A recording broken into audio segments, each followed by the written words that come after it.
Bueno, mi amada iglesia, espero te encuentres bien, espero te encuentres muy bien, bendecida como la iglesia. Si no te encuentras bien, si estás pasando por un momento difícil, por una prueba, por una lucha, no te preocupes que el Señor te va a sacar de ella. Como sea al otro lado, el Señor te va a sacar. Él es bueno, Él es muy bueno, Él cumple lo que promete. Y si Él prometió que te iba a sacar adelante, Él lo cumple como sea. Que lo que promete lo cumple. Lo que Él promete lo cumple. Él sí es fiel, Él sí es bueno, el Padre sí es bueno, el Señor Yeshua sí es bueno. Ellos sí cumplen lo que prometen. Bueno, nos encontramos estudiando el Evangelio de Mateo y estamos en el capítulo número 17 de Mateo. De antemano, muchas gracias por disponer tu vida para venir a escuchar un rato consejos de parte del reino, palabras de nuestro Señor Yeshua, vivencias, vivencias que tuvieron los discípulos, los primeros, los fundadores de la iglesia. Bueno, el fundador fue el Señor, ¿no? Pero ellos continuaron este legado y estamos compartiendo, escudriñando lo que fue la vida de nuestro Señor Yeshua, lo que Él vivió cuando estuvo acá en la tierra, el testimonio que dejó y lo que alcanzaron a plasmar los que lo vieron, y otros los que escucharon el testimonio de aquellos que lo vieron, ¿no? Pero Mateo, hemos hablado de Mateo, Mateo sí fue un testigo ocular, él sí estuvo viendo, no escribió ahí mismo, pero sí estuvo viendo, fue un testigo ocular. Estábamos, estábamos leyendo la, la parte en la cual, escudriñando, la parte en la cual el Señor se transfigura en el monte. Y estuvimos viendo lo impactante que fue para los discípulos y la carnalidad de Pedro ahí, como siempre, representando precisamente a la iglesia y sus debilidades. Y veíamos en cierta parte el egoísmo de Pedro, de hacer esa propuesta de hacerles la enramada para que no se bajaran de allá nunca más, sino que se quedaran allí. Vemos la situación divina que se dio, como el Padre Eterno, en el momento de la transfiguración de nuestro Señor Yeshua, viene el Padre, hace la misma afirmación que hizo cuando el Señor Yeshua se estaba bautizando, vuelve a hacer lo mismo, y luego el Padre viene y en una nube de luz da las palabras y recoge a Moisés y recoge a Elías y vuelve y se los lleva, mientras que los discípulos están arrodillados, están agazapados y están con miedo, que no es el único acontecimiento que se narra en las escrituras donde pasa esta situación de que viene el Señor o viene el ángel del Señor, que en este caso viene siendo el Señor Yeshua, que antes de que el Señor Yeshua se encarnara,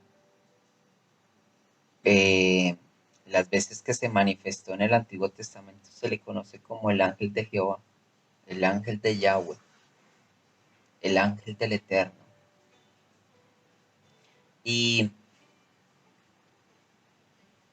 hay varias situaciones en la palabra que se narran donde hubo ministros o siervos del Eterno que estaban con él, que estaban en un momento de espiritualidad o estaban en algún momento, en algún suceso, algo estaba pasando y vino la manifestación divina, una manifestación celestial, bien sea de uno de los ángeles o bien sea del Señor Yeshua o bien sea del mismísimo Eterno. Y que él siempre venía, o esas manifestaciones siempre venían cargadas como una nube que la palabra nube puede traducir muchas cosas, pero venía en esa manifestación de gloria y de poder, y los que no conocían del Señor, en lugar de sentir una paz, en lugar de darles alegría porque estaban viviendo un suceso espiritual, lo que narra la palabra es que todos alrededor de quien estaba siendo contactado terminaban de rodillas o escondiéndose o saliendo a correr. Hay un adagio muy popular que dice el que no ha visto a Dios cuando lo ve se asusta. Y hay muchas personas que no conocen verdaderamente al Señor y les da miedo precisamente por eso acercarse a Él. Tienen temor, pero no el temor de respeto que tenemos los hijos de Él, sino el temor de miedo que la mismísima presencia del Señor ejerce sobre el alma pecadora o sobre los demonios o principados que puedan tener a esa alma pecadora en esclavitud. Y aquí los discípulos están viviendo algo muy similar, porque cuando ellos vieron la transfiguración del Señor Yeshua quedaron, wow, sorprendidos y estaban en medio de ese éxtasis cuando el Eterno desciende en una nube de luz y los discípulos quedaron. Hay muchas ocasiones donde se usa la frase de y caí como muerto. Cuando los profetas narran sus encuentros con el Señor, ellos dicen que ellos, cuando vieron la manifestación divina, ellos cayeron como muertos. Se desmayaron muchos, quedaron como sin fuerzas. La manifestación física en el cuerpo físico de ellos quedó muy confrontada. Y es que aquí en la palabra también se nos narra este acontecimiento. ¿Qué es lo que pasa cuando nuestras vidas tienen un encuentro directo con el Señor? Cuando la manifestación divina se acerca a nuestras vidas. El cuerpo físico no lo puede contener. Dice que tuvo que acercarse el Señor Yeshua a ellos. Aquí nosotros lo leemos en 7 versículos, pero no quiere decir que hayan pasado 7 minutos, porque el tiempo no lo podemos medir de cuánto se dio en ese momento, en ese encuentro celestial. ¿Cuánto tiempo duraron ellos ahí? Si es que Elías, Moisés y el maestro estuvieron hablando. No fue un cruce de palabras de una visita de médico. Hola, hola, chao, chao y adiós, adiós y se fueron y ya, porque como nosotros lo leemos rápido en el texto, pues de pronto también nos llevamos la imagen o nos llevamos la creencia o, o, o- o razonamos de que no, pues eso como lo leemos rápido es porque eso pasó también rápido. Entre Génesis capítulo 1 y verso 2 pudieron haber pasado miles o millones de años. Entre un capítulo y otro capítulo, el tiempo, entre un versículo y otro versículo, entre un libro y otro libro, puede que haya mucho tiempo de diferencia. Así nosotros lo leamos en un día. Y aquí está pasando eso. Aquí está pasando esta situación. Y cuando viene el Señor y el Eterno, el Padre, y habla las palabras de respaldo hacia el Señor Yeshua, y los discípulos caen y ellos se arrodillan, ponen su rostro a tierra y se postran porque tenían un gran temor, un gran miedo en ellos, se les había albergado eso. El Señor termina su reunión y luego va y se acerca a donde están ellos y les dice, levantaos, no temáis. Y quiero cerrar esa parte porque pues ya entramos en otra, ya el narrador va a terminar, pero entonces viene el Señor y les dice, por favor levántense, no tengan miedo. Y dice la palabra, dice en el verso 8, y alzando ellos los ojos, a nadie vieron, sino a Yeshua solo, porque ya Elías y Moisés se habían ido, muy posiblemente en la misma nube en la que estaba el Señor, el Eterno, que vino a dar las palabras que vino a dar, porque se fue la nube y se fueron ellos también. Y dice el verso 9, dice, cuando descendieron del monte, Yeshua les mandó diciendo, no digáis a nadie la visión hasta que el Hijo del Hombre resucite de entre los muertos. Entonces sus discípulos le preguntaron diciendo, ¿por qué pues dices, por qué pues dicen los escribas que es necesario que Elías venga primero? Y ahí ya empieza otra enseñanza, que si el Eterno nos lo permite, el día de mañana la estaremos escudriñando. Aquí, en estos momentos, lo que necesitamos comprender de parte del Señor es esa pregunta que viene a surgir del por qué el miedo al Eterno, el temor, pero no el temor de respeto, sino el temor de miedo. Es lo mismo que pasó en el huerto del Edén cuando Adán y Eva cayeron. Cuando hay esa separación, cuando el hombre muere en su espíritu, cuando se pierde esa comunión, esa comunicación, se crea un temor, un miedo. Es muy similar a lo que uno experimenta cuando... Es muy similar a lo que uno experimenta cuando uno es niño, cuando uno es joven y, y rompe algo en la casa. Esa experiencia se va dando en el crecer de la vida, ¿no? De niños es porque tal vez rompimos algo y nos da miedo cuando llega papá y mamá y vamos a tener que poner la cara. Y apenas uno como que se esconde o uno como que quiere esconder lo que uno rompió. No sé si en algún momento a ustedes les pasó, pero pues yo lo digo porque yo lo viví cuando fui niño. Cuando fui niño y me pasó esta situación de que se rompía un vidrio o una porcelana en la casa. Y más porque uno fue el culpable, ¿no? Uno fue el que pateó la pelota o uno fue el que jugando rompió, cometió el accidente, tuvo un accidente de juego, tuvo un accidente de estar brincando y de estar de un lado para otro y ¡prum! Rompió algo y automáticamente el miedo viene, ¿no?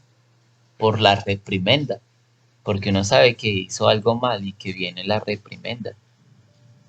Y en esa represaria, en ese reprendimiento que viene, pues como ya uno sabe lo que le corresponde, se llena uno de miedo y viene la autojustificación, ¿no? Eso que nos dejó Adán, eso que nos dejó Eva, eso que nos dejaron nuestros primeros padres, eso que nos quedó ya ahí plasmado en la genética, de echarle la culpa a otros o de escondernos o de mirar a ver. Adán y Eva se escondieron, que sintieron temor, que la habían embarrado, habían cometido un error muy delicado y se escondieron y de una vez cubrieron sus partes íntimas. porque era la parte donde ellos habían pecado, porque la caída había sido algo que ellos no tenían que haber hecho con su sexualidad, en su sexualidad. Por eso cubrieron con hojas sus partes íntimas. Entonces, eso no es de ahorita, eso ya viene desde allá. Lo que genera en nuestras vidas el pecado, la separación.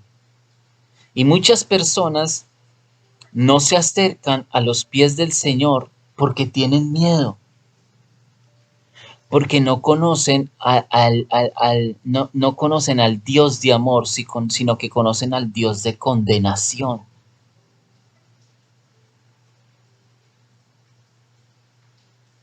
Otras son tan conscientes de lo separadas que están del Eterno que la vergüenza no les da para acercarse a Él. Otras están tan esclavizadas a su propia carne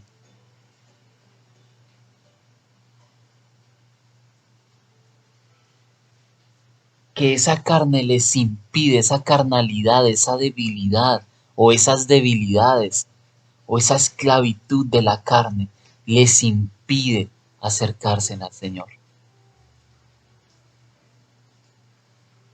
Otros están ciegos, sordos, tontos y mudos, porque quizás están bajo hechizos, bajo conjuros, bajo brujerías, bajo sortilegios, que les impide ver, oír, sentir el amor del Eterno.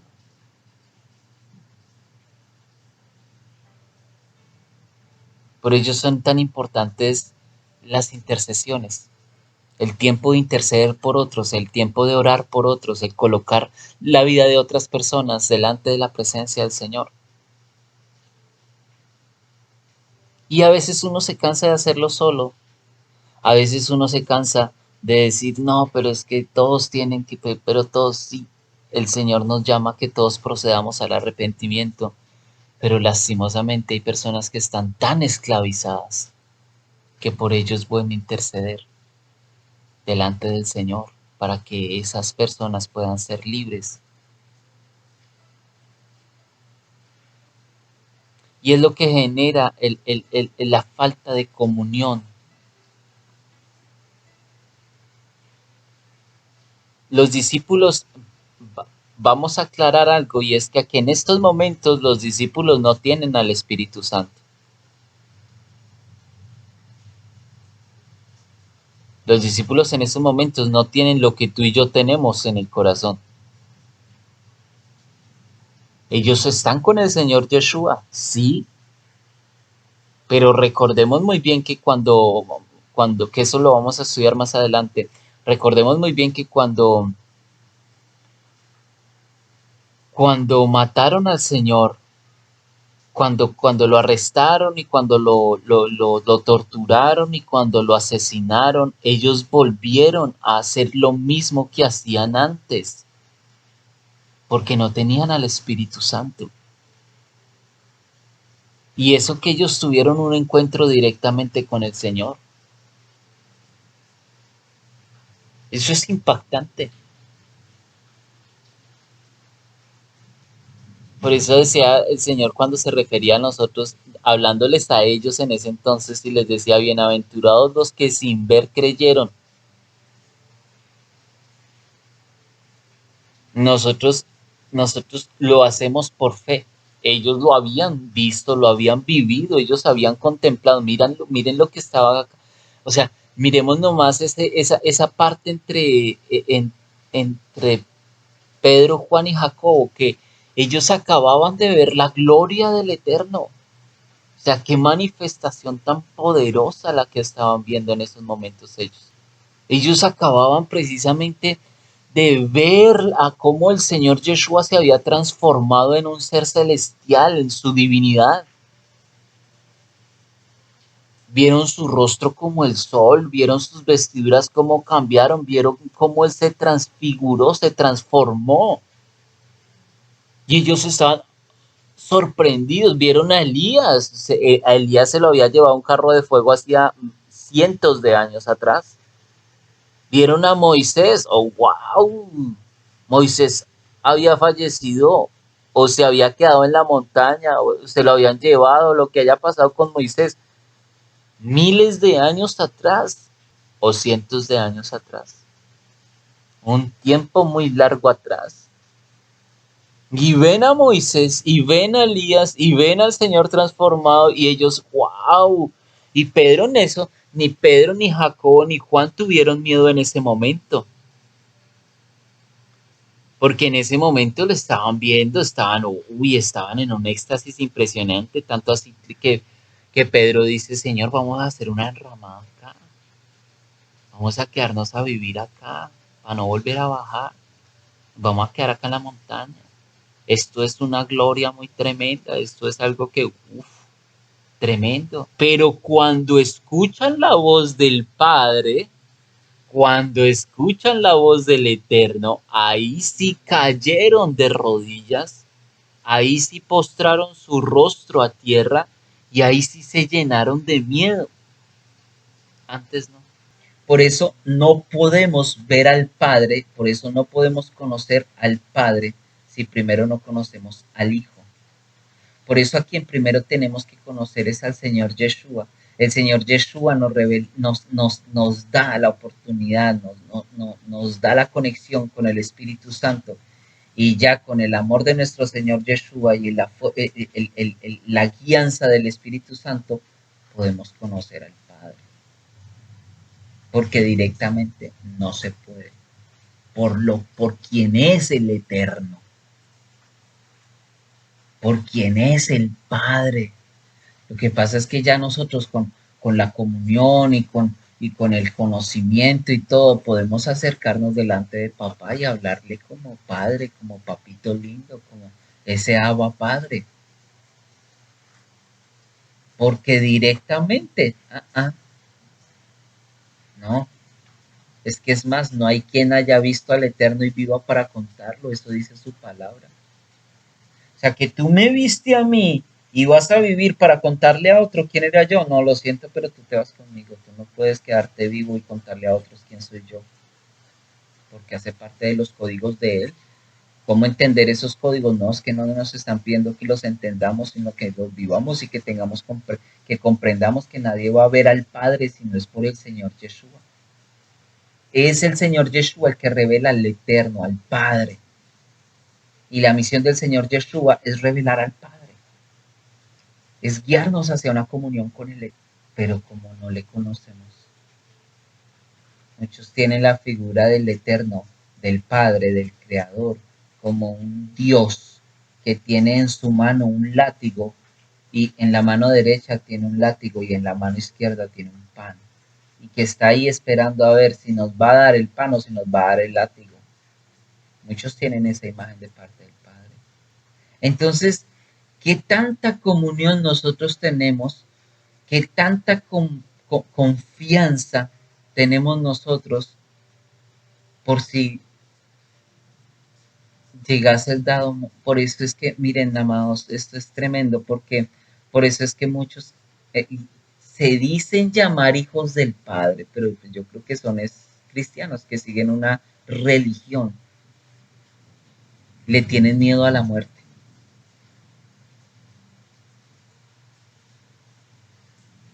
Les da temor por con quien se van a encontrar al otro lado.